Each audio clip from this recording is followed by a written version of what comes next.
This video contains topics that may include drug and alcohol use, self-harm, and suicidal thoughts. Viewer discretion is advised. I'm Heather Fisher, intervention expert and addiction specialist. In this video, I'll explain what makes an intervention work. At the beginning of an intervention meeting, I always ask the family this question. On a scale of 1 to 10, how confident are you that this intervention will work? And I always get the same answer, not confident at all, maybe a 2 or a 3. Family, friends, and colleagues have tried everything else. Then they call me as their last resort. They're totally deflated and feeling absolutely hopeless because nothing to stop the addiction has worked. And rightfully so, because begging, bargaining, and bailing out is exhausting, and most of the time results end with really bad outcomes. Whether they know it or not, family and friends have been on both sides of some major manipulating, as manipulator and manipulated. There's a lot to be said about manipulation. The addicted person manipulates to protect their addiction, and the family and friends manipulate to protect the addicted person.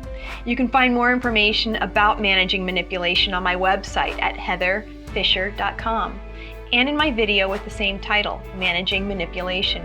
It's part of my addiction education series. Don't be discouraged, and let me assure you, when done correctly, intervention works. What makes it work? It has a lot to do with costs and benefits of staying in active addiction. When the costs outweigh the benefits, the addictive behavior will change. Family and friends can give helpful help by cutting out benefits and by creating more costs. The first way of cutting out the benefit of staying in active addiction is lifestyle. Losing lifestyle is one of people's biggest fears. It's also the biggest thing that keeps people addicted. When other people take responsibility for maintaining the addicted person's lifestyle, the addicted person has more time, more money, and more energy to stay addicted. How do you contribute to their lifestyle? Do you give the addicted person cash, or do you pay their personal living, phone, school, or credit card expenses? By making their expenses their responsibility, the cost of staying addicted becomes much higher. The second way of cutting out the benefits of staying in active addiction is freedom. Losing freedom is another one of people's biggest fears. It's also a benefit that keeps people addicted. When their transportation is someone else's responsibility, they have easier access to their addiction. Do you provide the car expenses or transportation for the addicted person? By making their transportation their responsibility, the cost of staying addicted becomes much higher. Just note, if the car that the addicted person is driving is registered under your name and they are arrested for DUI or possession, you may be held responsible. This also brings up another kind of freedom that people fear losing. If there are legal issues, are you bailing them out? By making their legal issues their responsibility, the cost of staying addicted just got much, much higher.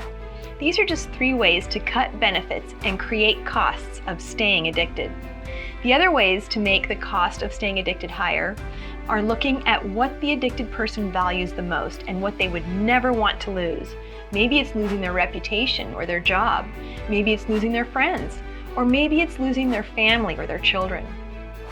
When the costs outweigh the benefits, the addictive behavior will change.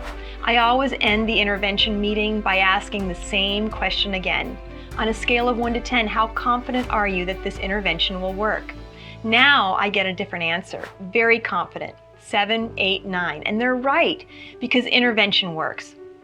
There are 20 videos in the Heather Helps Intervention series. Some of those topics include eating disorder intervention, teen intervention, and prevention instead of intervention. You can also find more information about successful interventions on my website at heatherfisher.com. Thanks for watching this episode of Heather Helps, an affiliation of the Recovery Report and Heather Fisher Recovery Services, leading the way from rock bottom to rock solid.